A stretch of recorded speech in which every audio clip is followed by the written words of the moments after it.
Bwana Magonga, mambo vipi? Mambo fresh. Kwema kabisa. Kwema kabisa. Okay, kubwa zaidi leo tuliweza kushuhudia dabi na pia tuna siku mbili hapa kwenda kushuhudia dabi. Kwanza ni dabi ambayo dabi mbili zinafanyika ndani ya wiki moja. Tumezoea dabi wa wachezaji wanapata muda wa kujiandaa, lakini hii sasa ndani ya wiki moja tunapata dabi mbili. Dabi ya kwanza ilifanyika kwa ubora zaidi. Tutegemea pia dabi ya pili kupata kwa ubora ule ule au wachezaji watakuwa wamechoka? Kuna mambo ya kitaalamu hapo, na binafsi ukiniuliza kwenye dabi ya kwanza inawezekana pia hatukupata dabi ile ambayo labda mimi binafsi nilikuwa naitarajia, mechi ya kiwango cha juu. Najua hizi ni timu kubwa na zinapokutana kuna aina football ambayo anaweza kaiproduce, kila mtu akasema yes, tumetoka kushuhudia mchezo mkubwa.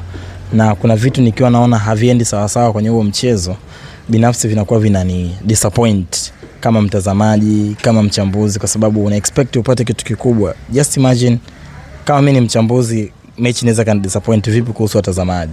Sio kwa maana mechi kuisha bila. Unajua mechi inaweza kaisha bila, watu hawajafungana, lakini kila mtu anaondoka pale anasema yes, hapa palikuwa pana mechi. Mechi inapokuwa ina kosa ufundi na kosa kasi ya kutosha, uwezo wa wachezaji kufanya maamuzi, uwezo wa wachezaji kutatua matatizo ndani ya uwanja na wakabili kwa wakati huo sione kama mechi inakuwa katika kiwango hicho cha hali ya juu. Na yes, kwa bahati nzuri tuseme, kwa sababu ni bahati nzuri kwa mashabiki na ni bahati nzuri kwa watu neutral ambao wanazifuatilia hizi timu, wamepata dabi mbili ndani ya juma moja.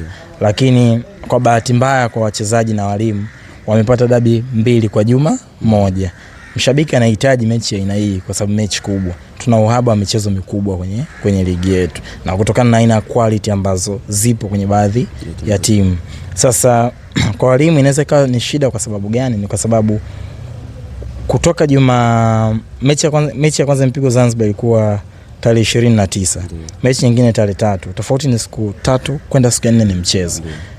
Ndani hizi siku 3 kwenda kufanyia marekebisho kwenye yale makosa ambayo yalifanyika kwenye mchezo uliopita au yamekuwa yakifanyika kwenye michezo mbalimbali iliyopita, and then kuandaa wachezaji kimwili wae sawa, kwa maana kufanyia recover, kuwapa aina ya program ambazo zitawafanya wakae sawa kimwili na kiakili, and then muende mkatengeneze mpango kuelekea kwenye mechi ya kesho kutwa.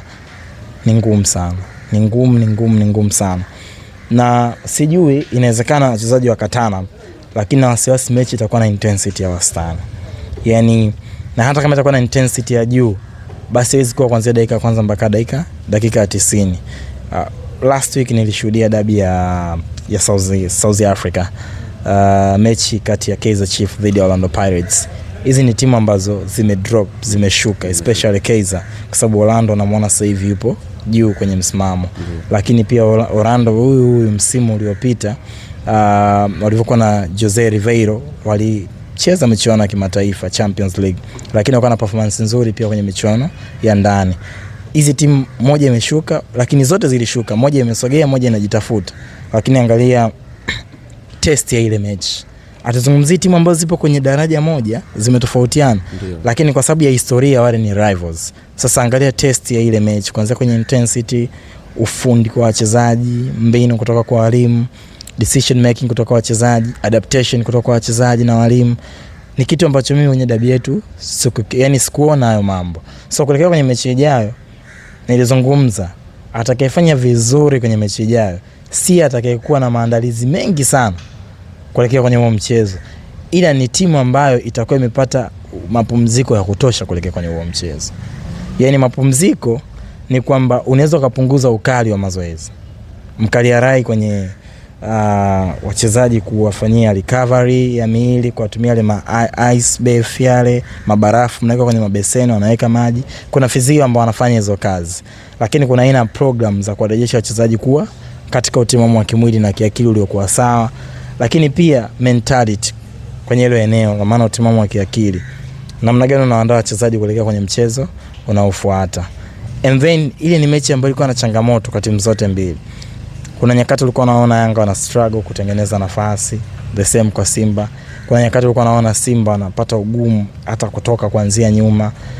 Kuna wakati ulikuwa unaona Yanga wanashindwa kuiaccommodate ama kucontrol mchezo kwa muendelezo. Yes, unaweza kusema kwa sababu zote ni timu kubwa, lakini Yanga amefanya hivyo kwenye baadhi ya michezo iliyopita. Dhidi ya Simba li control game kwenye dabi ya kwanza msimu huu.